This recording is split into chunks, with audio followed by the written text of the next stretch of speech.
ஹரிநாராயண துருதி நிவாரண பரமானந்த சதாசிவ சங்கர அப்பனே முருகா போற்றி. ஓம் ஸ்ரீ ஆஞ்சநேயா போற்றி. பட்டீஸ்வரம் ஸ்ரீ விஷ்ணு துர்க்கையை போற்றி. இந்த எபிசோடில் நம்ம வார ராசி பலன்களை பார்க்க போகிறோம். ஜூன் 15 முதல் 21 வரைக்கும் உள்ளடக்கிய நாட்களுக்கு கிரகங்கள் எப்பேற்பட்ட பலனை வழங்கப் போகிறது என்பதை பார்க்கலாம் வாங்க. இதுவரைக்கும் எங்கள் சேனலை பார்த்து கொண்டிருக்கும் அன்பர்கள் சப்ஸ்கிரைப் செய்யாதவர்கள் சப்ஸ்கிரைப் செய்து கொள்ளும்படி கேட்டுக்கொள்கிறோம். ரைட் சைடில் சப்ஸ்கிரைப் இருக்கும், பெல் பட்டன் இருக்கும், ரெண்டுத்தையும் ப்ரெஸ் பண்ணிங்கன்னா அடுத்த நொடியே எங்களுடைய வீடியோ உங்களை நோக்கி வர துவங்கிவிடும். இந்த வாரம் முழுவதும் தேய்பிறை நாட்களே. வாங்க ராசிக்குள் செல்லலாம். கன்னி ராசியில் பிறந்த அன்பர்களுக்கு வணக்கம். கன்னி ராசி காலபுருஷனுக்கு 6வது ராசி. இந்த அதிபதி தனது இன்னொரு வீடான மிதுனத்தில் ஆட்சி பீடத்தில் இருக்கிறார். 10ஆம் இடத்துல ஆட்சி பீடத்தில் இருக்கார், குருவோடு இருக்கார். இது அற்புதத்திலும் அற்புதம். அப்போ இந்த கன்னி ராசியில் பிறந்த அன்பர்களுக்கு வேலைக்காக முயற்சி பண்ணுறவங்களுக்கு வேலை வாய்ப்புகள் தேடி வரும். அது பத்திரிகை துறையாக இருக்கலாம், மீடியா துறையாக இருக்கலாம், அரசு துறையாக இருக்கலாம், தனியார் துறையாக இருக்கலாம். எதுவாக இருந்த போதிலும் நீங்கள் உங்களுடைய முயற்சி கண்டிப்பாக வெற்றி பெறும்.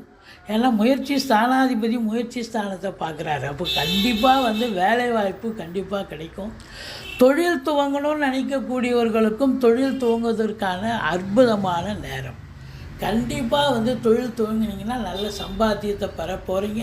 பத்திரிகை துறை, மீடியா துறை, எழுத்துத்துறை, காவல்துறை, தீயணைப்புத்துறை, மருத்துவத்துறை, அரசு துறை, தனியார் துறை, மற்றபடி ரசாயனத்துறை, அனைத்து துறைகளிலும் பணியாற்றக்கூடிய அன்பர்களுக்கு பொக்கிஷமான ஒரு நேரம். வீடு வாங்க, மனை வாங்க, தோட்டத்துறவு வாங்க, ஃப்ளாட் வாங்க, உங்கள் குடும்ப உறுப்பினர்கள் சகிதமாக உட்காந்து பேசுவீங்க. தாய் வழி சொந்தங்களால் அனுகூலங்கள் கிடைக்கக்கூடிய காலம். இப்போ 10ஆம் இடம் சிறந்து விளங்குவதால் தொழிலாகட்டும் உத்தியோகமாகட்டும் முனைப்போடு செயல்பட்டு சாதிக்க போகிறீங்க. அப்போ சாதிச்சிங்கன்னு சொன்னால் இப்போ 2ஆம் இடத்துல குரு பார்வையில் இருக்கிறதால பண வரவு என்பது சிறப்பாக இருக்கும். குடும்பத்தில் அமைதி, நிம்மதி, சந்தோஷம், குதூகலம் ஏற்படும். மொத்தத்தில் பத்திரிகை துறை, மீடியா துறை, எழுத்துத்துறை, சினிமா இண்டஸ்ட்ரி, தொலைக்காட்சித்துறை, மற்றபடி நீதித்துறையில் பணியாற்றக்கூடிய அன்பர்கள் அத்துணை பேர்களுக்கும் அற்புதமான நேரம். இளைய சகோதர சகோதரிகளால் நன்மைகள் நடக்கும். பிள்ளையாரை வழிபாடு செய்து கொள்ளும். இதுவரைக்கும் எங்கள் சேனலை பார்த்தமைக்கு நன்றி. எங்கள் வீடியோ பிடிச்சிருந்தால் லைக் பண்ணுங்கள், ஷேர் பண்ணுங்கள், சப்ஸ்கிரைப் பண்ணுங்கள். மறக்காமல் சப்ஸ்கிரைப் பண்ணுங்கள். நன்றி. வாழ்க வளமுடன்.